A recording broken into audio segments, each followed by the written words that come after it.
Hey, Dr. Mike here. Do plant-based diets provide adequate protein? Stay tuned to find out. You're listening to Live Foreverish, a show dedicated to helping you live just a little longer. Here's your hosts, Dr. Mike and Dr. Crystal Gossard. All right, welcome to Live Foreverish. Today we're going to be talking about plant-based proteins, Dr. Crystal. And are we getting enough from just plants, right?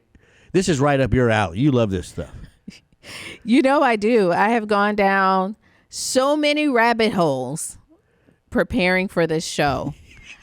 Conversations, I mean, it turns into these philosophical conversations with my husband, and we just sit and ponder around the dinner table as we are eating. I mean, I don't doubt we you. have had many conversations on this topic, and what it tells us and what the listeners will find out, that there's so much to be discovered in this world of food. Yeah. There's a lot of nuance to it. It's not just protein. There's so many aspects of protein, from are you getting enough of the amino acids? Are you able to digest them? It's not just I'm eating protein. You know, there's so much more to it, right? Yes. So let's back up. And let's just first remind people why this is even important. I mean, protein is one of the macromolecules, right? Mm-hmm. Carbs, protein, fat. Obviously, it's important. But when you get adequate amount of protein, there are short-term benefits and even long-term benefits. Yes. Why do we talk about protein? Growth, tissue repair, immune function. People don't think about that. Of course, muscle mass. Part of living forever-ish. Yes. Is good muscle mass, good strength throughout your life. I always say being able to get up out of the chair. Yeah, absolutely. Simple. Simple stuff, but that's, you know what? That's a big deal for a lot of people. Right. Mental performance. Those amino acids are needed they're precursors for many of our neurotransmitters, dopamine, serotonin. We know tryptophan leading to serotonin. So we know mental performance, mood, sleep, detox. Yeah, so all roads lead to protein. So very important that you get enough. So this is an important topic. It's not just for, vegetarians, vegans and stuff. You and I talk about the 80-20 rule, as meat eaters, where, and again, I always say plate. I know you have a different way of saying it, but, when I look at my dinner plate, I want 80-20. I want 80%, plant-based, 20% lean protein. But you're more like, think of it through, it's like a lifestyle, 80-20 throughout all your meals and everything you do. Yeah, you could think of it as a week. That's kind of how we're structuring it in my home now. During the week, we are pretty much all plant-based, whole food plant-based. Weekends, we go on excursions. Wait, back up. So you don't have any meat during the week? Usually very little, unless we just get really desperate. But we have yeah, happens sometimes. Yeah, we have the meal HelloFresh. So all of our HelloFresh meals are plant-based. That's like our setting that we have for the family. Oh. And then the weekends I have good fish, or if I want some chicken, my son, Mom, I want some chicken. My poor son. Yeah. I just want chicken. When your son just asks for chicken, I get my son some chicken. Of course you do. Yeah. So that's interesting. Yeah. So 80-20 rule is something that's good to follow. Mm-hmm. But at the end of the day, we want to make sure, regardless of where you fall into all those different names of different types of diets, whatever, we got to make sure we're getting adequate protein, because it's so important. And most people think that protein equates to meat. Yeah, protein equals meat. If there's not a meat. Big piece of juicy meat on your plate, you're going to make me hungry. Then you're not getting your protein. Yeah, so we know that because meat has long been considered the complete protein, right? Yes. Now, things are starting to change a little bit, but meat is a complete source, meaning when you eat meat, you're getting all of the amino acids you need, all 20, including those essential ones. Yes. That's needed to make a protein. Yet, a lot of people then call plant-based sources incomplete. Right. Which would then tell you, I'm not getting all 20 of those. However, boop, boop, boop, that's not the case, is it? No, this was the shocker that all protein sources are complete. Now, we can put this in quotes. They're complete, meaning that all protein sources contain all of your amino acids. Right. Plant or meat. Needed. Plant or meat. Yeah. Now, hold on now. We're not done. Hold on. Don't start writing comments yet. but we do recognize that your plant sources, there may be limited amounts of certain amino acids. Right. I mean, they're there. They're there, but not in great quantity. Not in great quantity, which means that you have to eat more of a variety to make sure that you kind of create that complete profile. Yeah, so this is all going towards, in this country, which will, I think, eventually be a new scoring system, right, for how we look at protein sources. And so we're moving away from the words complete and incomplete and more focusing on what's the quality of that protein source. Is that correct? That is correct. And there are two factors involved with quality. One is digestibility. So you can give me all of my amino acids, but can I digest them?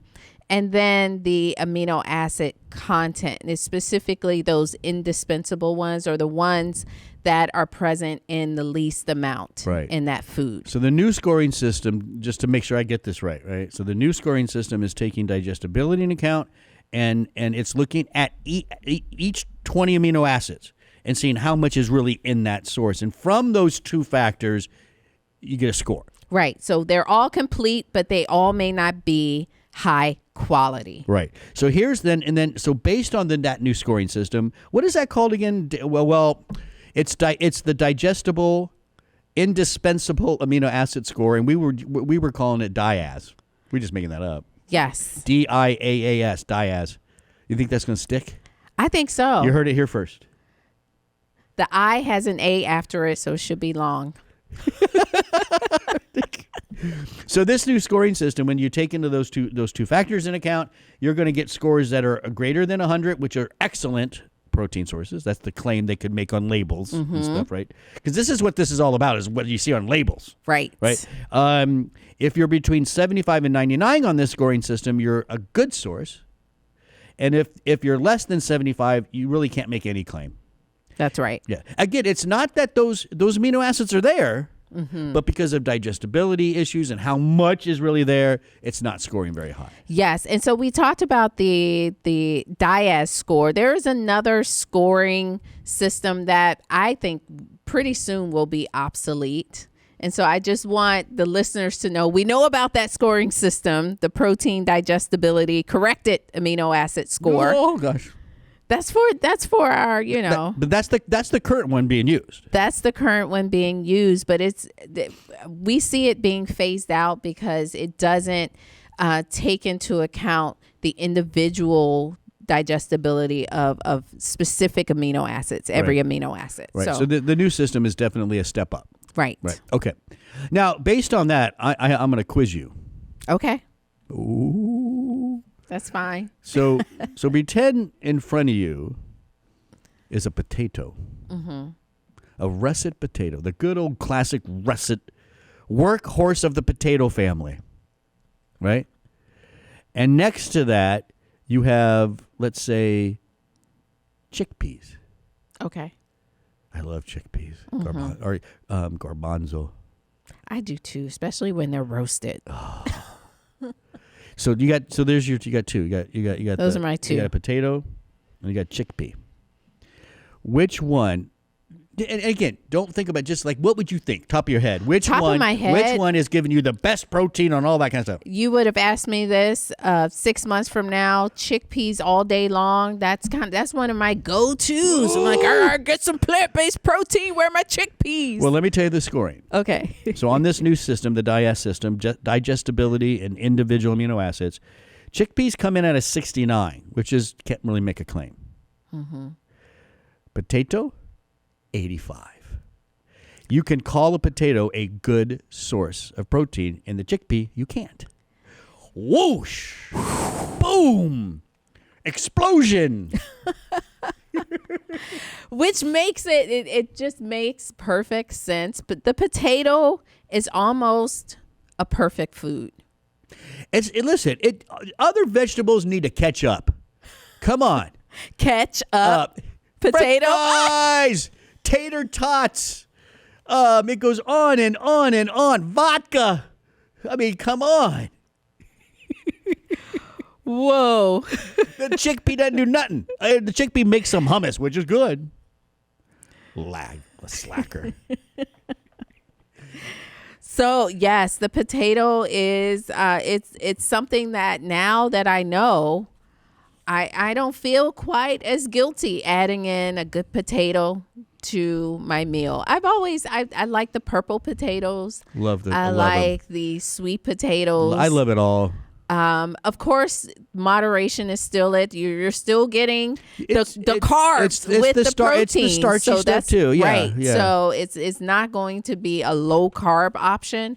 But if you're trying to get some protein, it's a good source. A good option. It's a good source, no doubt. Now, here's what's interesting about this scoring system. So if you are maybe more on the vegan side, vegetarian side, what I found interesting, you taught me this, is that you can combine things. You can take two low scoring things. So if I take chickpeas, which are 69, and I add some red kidney beans to them, which is 61, I'm now well up into an excellent source. And you're seeing that now with these new fancy hummus dips. Oh, I like They're that too. starting to mix the chickpeas with beans or mix other things in there. Peppers and stuff. Yeah. Yes, and so that helps to up the protein quality score. So you can look at that. You can play around.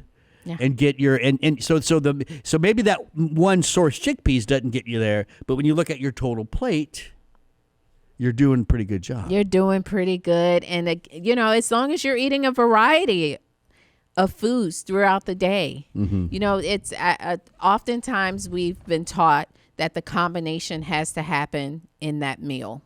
And it doesn't. No, it's the totality of the day. Right. Right.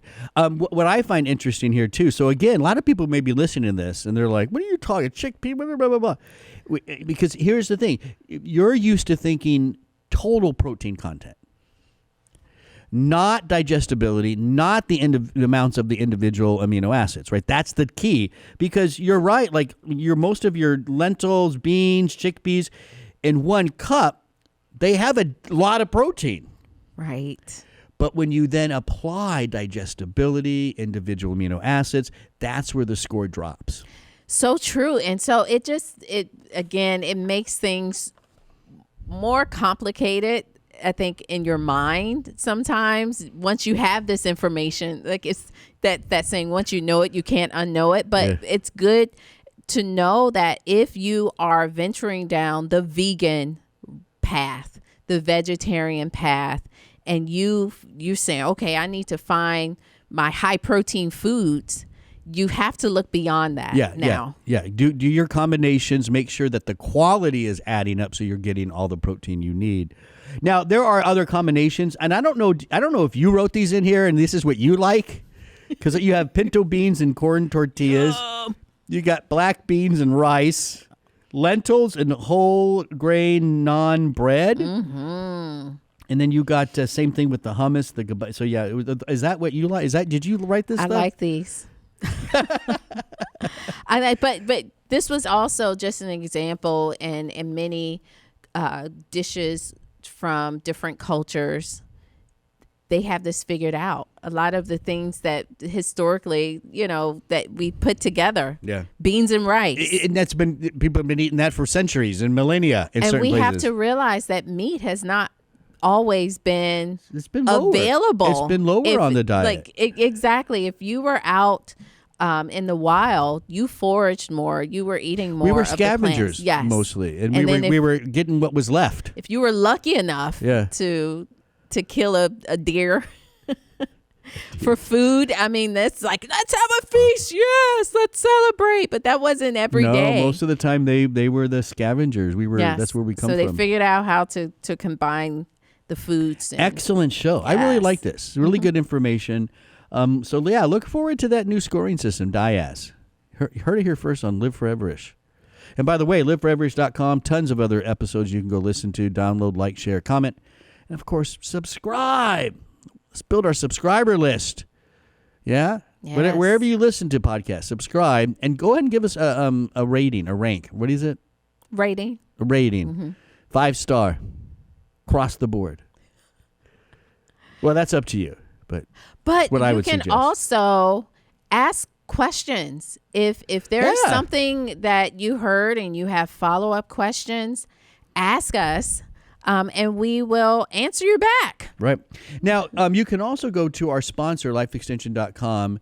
I'll get into the podcast discount code in a sec, but there is a article, 11 high-protein vegetables to add to your diet, lifeextension.com/plant protein. You can check out that. It just goes into a lot more information. And when you're at Life Extension, use the discount code podcast for 10% off $50 or more, plus free shipping and handling. I'm Dr. Mike. That's Dr. Crystal. Thanks for listening.